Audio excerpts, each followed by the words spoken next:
Mike's going to demonstrate how to hit some straight pushes and some draws. The reason why we start with this point here is because we know that many of our golfers have trouble with the overslice. So we're going to go over the variables that form the cone for the push, the draw, and the overdraw. I'm going to have him go through some of the checkpoints that he says to himself as he pushes these balls and then makes them into draws and then makes them into balls that start at the hole and curve behind and curve to the left. Mike?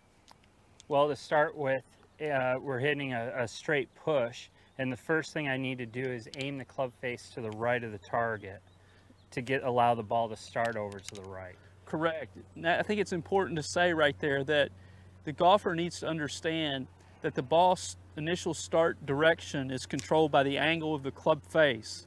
So to get the ball started to the right, Mike is aiming the face to the right of the target.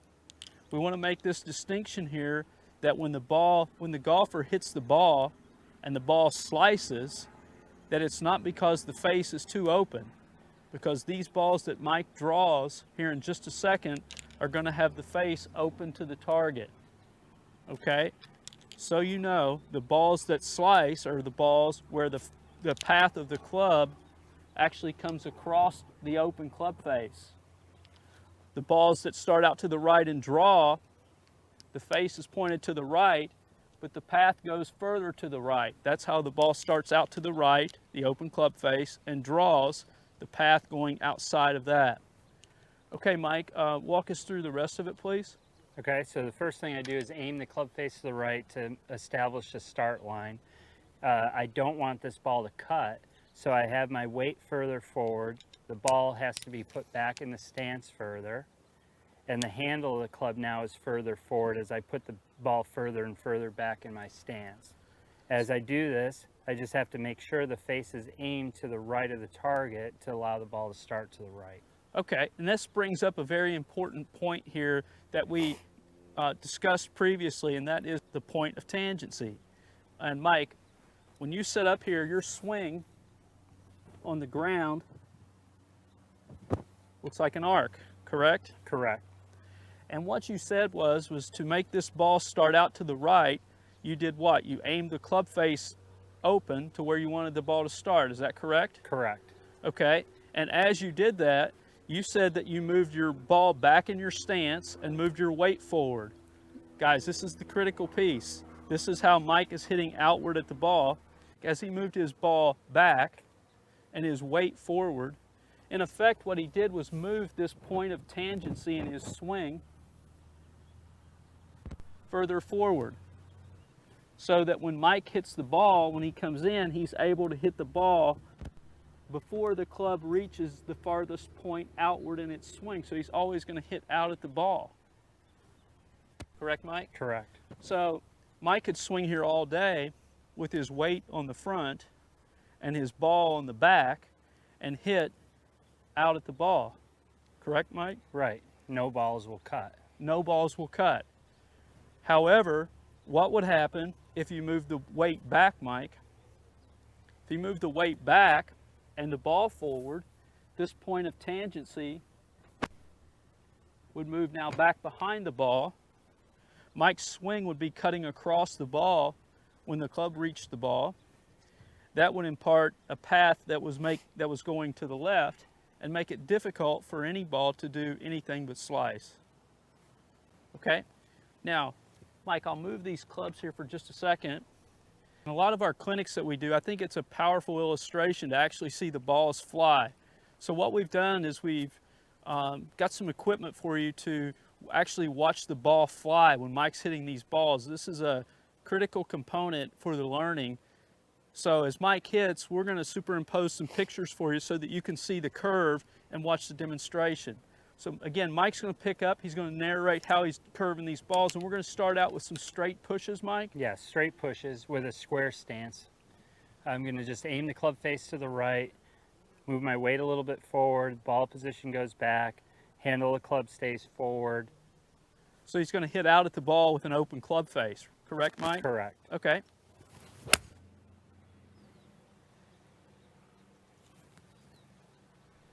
Okay. You'll notice, guys, if I hold a club here on Mike, okay,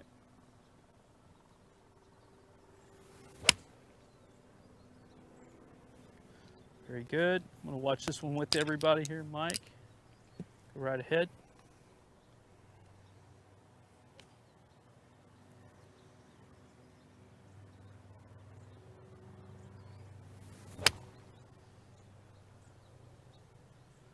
Beautiful. Straight push. Straight push. Okay.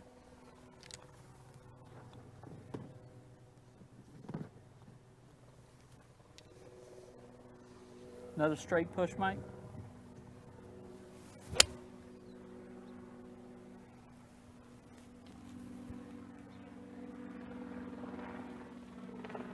What you got there? Straight push. Straight push. Now, as we said, if I wanted to turn that straight push into a little draw, the only thing I'd have to do is adjust the club face.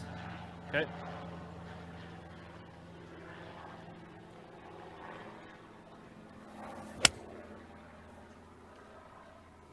Beautiful. Ball tried to draw left to right wind, got it just a little at the end, right? Right.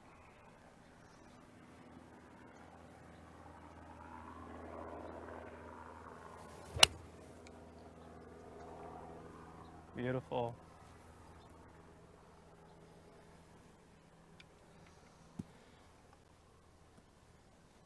One more. Yes, please. Another draw, please, Mike.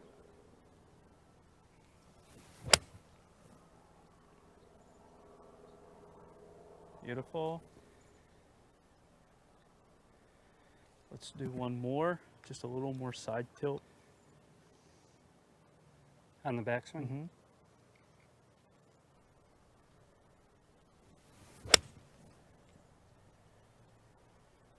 Beautiful. One more, please.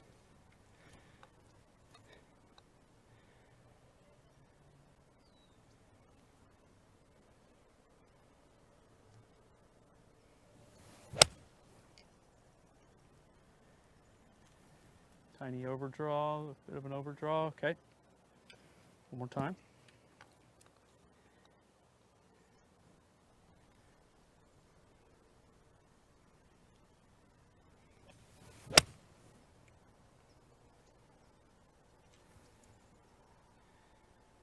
Very good. Now, how many balls is that, Mike? What would you say? It's like 10 balls right there. Okay, however many. How many balls curve to the right? None. Okay, and maybe one ball crossed the target. Right. Overdrew. Okay, so Mike established the right side of the cone with the straight pushes. Then he demonstrated the same procedure with a slightly different face angle, and you can see how the ball started drawing without crossing the hole. Mike, if you were to just demonstrate to someone this principle to the largest degree, and you were going to hit the biggest push draw that doesn't cross the hole, would you go through the procedure to how to make this go the farthest out to the right, curve to the left without crossing the hole? Well, first thing I do is make sure the club face is aimed further to the right. Yes. This is going to be a really big push draw. I'd have to put the ball well back in my stance. Yeah. The weight now is very far forward, so the point of tangency is way up in front of the golf ball. Handle of the club's further forward because I put the ball position back. So I'd stand like this, okay, with my handle forward, my weight forward, face aimed to the right, paths going out, biggest push. Correct. Now, Mike, are you trying to release this club to do this? No, if I do any roll with my hands, the path of the club would start hitting more out across the ball. Correct. So I have to keep the handle forward to keep the path of the club traveling from the back side of that circle into the ball. So would it be correct to say that you're trying not to release the roll or the wrist cock? Would it be correct to say that? Correct. Okay. So he's doing this by not releasing the club, not rolling, and not uncocking it. Right, Mike? Correct.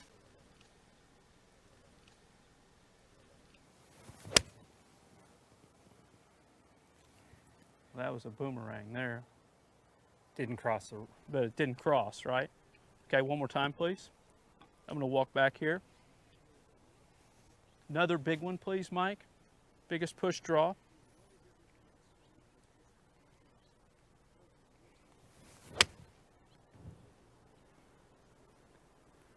Beautifully done. Again, please, Mike. Biggest push draw that doesn't overdraw.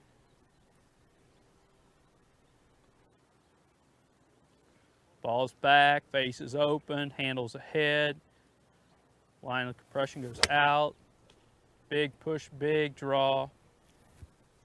Into a left to right wind. Beautifully done. Thank you, Andy. Now, let's just say, go ahead and sit up there for a second, Mike. Let's just say, to put a number to this, then that for whatever reason, be it that Mike moved his his ball back, and his weight forward, and his handle forward, that the path of his swing swung outward, we'll say 10 degrees to the right. Now, what you need to understand is that for this ball to fly straight, 10 degrees to the right, the face has to be what, Mike? 10 degrees open. 10 degrees open to the target. Can you show us that? That Now, ball, right now the face and the path are square to one another, producing a straight ball, no curve, straight push. correct. Now, so if the face is 5 degrees open to the target, it is in effect 5 degrees close to the path. That ball curves to the left. Correct. Correct? Starts to the right, curves to the left. If the face is square to the target, the ball starts straight and draws behind you. Right. So Mike, to make this ball curve 1 RPM or 1 yard, to make this ball curve 1 yard to the right, 1 little yard, how many degrees open would the club face have to be? 1 more degree, 11 degrees. So it would have to be more open, or 1 more degree. It would have to be 11 degrees open to the target to curve this ball the slightest bit to the right. That's important for you to understand, is that all these balls Mike is curving to the left because he's able to swing out so significantly, correct? Correct. What I'd like to do now, Mike, though, is just to start to go into a little bit more detail about what's controlling the angle of this club face. And we should start with the setup, okay, Mike? Because with some of the guys on the tour, their motions, and even the amateur players' motions, the patterns of their swing are remarkably similar. But sometimes just the way you hold the club and your awareness to where this grid is actually aimed can have a huge impact on the way the club actually hits the ball. Our demonstration here is, go ahead please, Mike. Mike sets up to this ball, okay? When he sets up to this ball, when his handle is forward, okay, that's helping Mike to hit outward at the ball. We already know that. And the more Mike moves his handle backward like this, that's making the path come more across the ball. We're aware of that. Okay? But the next thing you should be aware of is that if Mike inadvertently changes the alignment of his butt of the club and his shaft to the target by aiming his stance inadvertently open or to the left, you notice how the butt of the club is actually now behind the ball. So when Mike comes in to hit the ball, he's inadvertently swinging across the ball. Okay? Now, conversely, if Mike moves his weight or aims his stance more and more to the right, you see how, in effect, the butt of the club is further in front of the ball, and that's helping Mike to hit outward at the ball even more. Very important point, because sometimes we get out on the course, we don't get it set up the same way every time. The awareness of where that handle is to the right angle of the target line becomes critical, that the golfer become familiar with where that is. Wouldn't you say, Mike? Absolutely. Can influence how you hit the ball. Now, the next piece is that as Mike does this, go ahead and sit up there again, Mike, is not only the location of the handle, but and we discussed the angle of the club face. So let's take this to an extreme, is the alignment of the club face. Okay, if Mike's got this club, let's say he's got it aimed slightly to the right, okay, and inadvertently he aims his stance way to the left, okay, and he puts his weight on his back foot like that, what kind of a flight would you get there, Mike? A slice, A significant one? a significant one. The biggest possible slice if you had a convergence of those pieces. Now, if he did the opposite, he moved himself around, moved his weight more forward, closed his stance, pushed his handle the most forward like this, that would help him hit out at the ball the most. What we're illustrating here to you is A, where the weight is and how that controls the path of the club. B, where the handle is in relation to the ball, how that affects the path of the club. C, the angle of the club face and how that demonstrates the initial start line of the ball, and also the curve of the ball. Okay, now Mike, there's some more pieces involved here in affecting this club face. And I think we should start with a little bit with the grip, okay? If you sit up again, please, Mike. The more Mike turns his hands to the left, or to the right, his right, like this, and the more he lowers his club like that, if Mike turns around and goes the other direction, please, the more he turns his hands and lowers his club. Now, if he comes in to hit the ball, and for whatever reason, okay, Mike come down and hit, and his shaft angle raises up, that's going to close the club face the most, okay? And it's those pieces that would create the most left curve on the ball. That was the club face being square, the grip being turned, the handle being low, the ball being back, the weight being forward. And the shaft angle raising up the most through impact are the pieces that would create the sharpest curve to the left. Want to demonstrate that one time? Grip rotates to the right, handle down low, ball back, weight forward, handle forward. And when I hit this ball, the handle's raising up. Right. Watch out. We may not even read that one because it curved so much he could barely get it off the ground. I'd like to say at this point that it is the convergence of those pieces that actually drove me out of golf, because I did not understand that it was the fact that the face being square with the low hands and the rotated grip and the path going out, closing the face even further, was causing my hooks, because I thought that I was not swinging outward enough. What happened to the ball if I would have swung outward more with the turned grip, the square face, swing outward and raise the club up more? The hooks got worse, not better.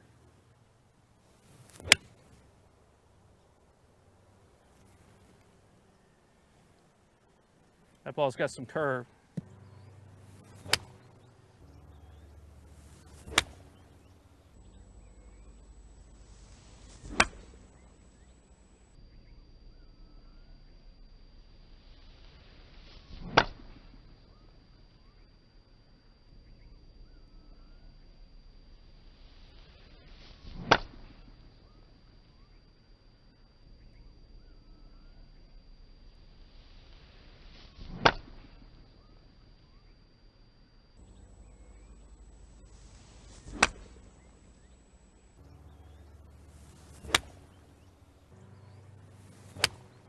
Okay, Mike, now what we're going to do is we're going to do a demonstration here of hitting the ball with minimal curve and starting the ball straighter. This would be like a standard procedure type shot. Mike, what's the adjustments from the basic motion, or from hitting the ball further back on the circle towards the point of tangency? So trying to hit a straighter shot. The first thing is I'm going to aim the club face more straight. I'm going to move the ball position further forward so it's not as far back behind the center of my stance. Okay, so when he actually does this, guys, what you'll see is his face when he holds it is actually, it's still the slightest bit open, but it's not as open as it was on those big push draws. He's moved the ball position a little bit more forward so that the handle is only slightly in front of the ball. only slightly in front of the ball instead of significantly, and his weight is nearly in line with the ball, right, Mike? Right. As opposed to the weight being forward and the handle being forward and the ball being back. Right. Okay. Maybe we can use those two clubs again. Okay? Just to help illustrate that point of tangency. We started with the pushes and the draws. Point of tangency was well in front of the golf ball. Okay. Now we're going to straighten out the curve on this ball, and we're moving the ball more forward, so the point of tangency is just about right on the ball. The club face is just slightly open because the club's still moving on a circle. It's got to be slightly open. The handle's slightly forward because the club's moving on a circle. Okay?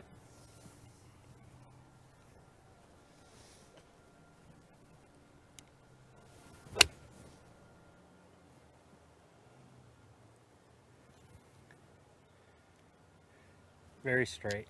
Very good. Again, I want to make the point here that you can see that the while Mike's demonstrating these curves, is that the bottom of the swing, control of the bottom of the swing has been impeccable throughout the demonstration.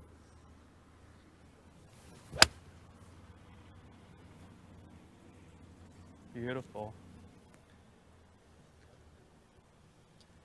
One more time, please.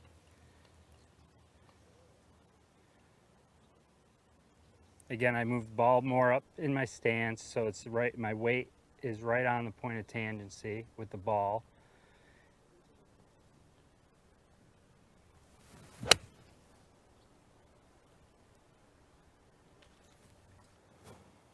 Beautiful. That was a great demonstration there of how to take the curve off the ball.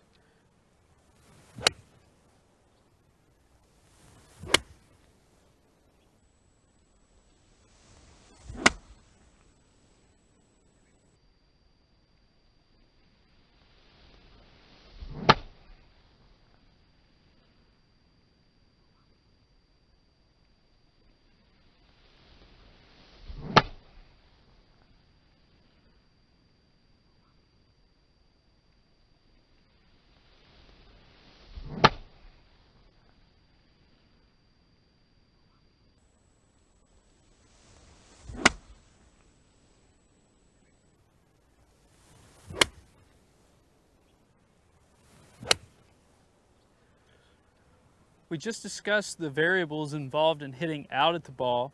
Now Mike's going to go over the pieces or the elements that create a situation where the golfer hits across the ball. Okay, this would produce pulls to the left, cuts to the hole, and deflected slices off in the right rough. It could also produce a ball that curved to the left, but this would be very, very rare, and it would go very, very low. Okay, so low that it would barely get off the ground. I think a lot of people make an error in reading this shot. The shot that comes across the ball and curves to the left, Mike, how high does that ball go? It goes lower. Very low, right? Definitely. And Okay. It almost always cuts some degree. When Correct. you're hitting across. So another mistake someone might make reading their ball flight is when they overhook a ball, the comment Stills made, I came over the top. And we already know by going through those first shots is that the player's actually swinging out at the ball longer. With a face that's more closed. Correct. So we're going to just hit some balls at straight pulls. So I'm going to hit across the ball to do this. The first thing I'm doing is I'm moving the ball position further forward. So now my point of tangency is slightly behind the ball. So my ball's forward, my weight's back more. The handle of the club is further back.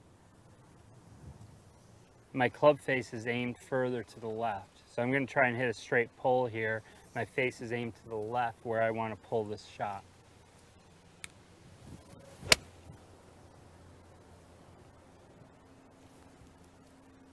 Very nice. Now you'll notice that when we put the graphics up, that all the balls that Mike hit before, as Mike goes through this, all the balls hit before started to the right. This was the very first one that started to the left. Correct? Correct, Andy. I'll do that again. I've got the face aimed to the left. My weight is behind the ball, so my point of tangency is behind the ball. Handle the clubs further back.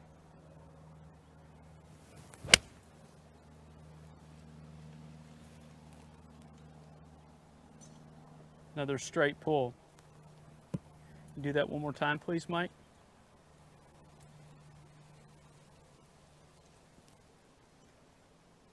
Handle back, ball forward, face turned to the left, closed.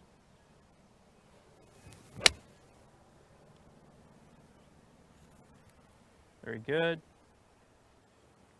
Very nice. Okay, now, Mike, what happens if you have the point of tangency, behind the ball, okay, and you're a good student and you aim the face square or even slightly open to the target? Let's say we'll start with square, but you inadvertently have the point of tangency too far back because you don't know that to put your weight forward enough. What happens to the ball? Well, this ball will start at the target and cut away to the right immediately. Okay.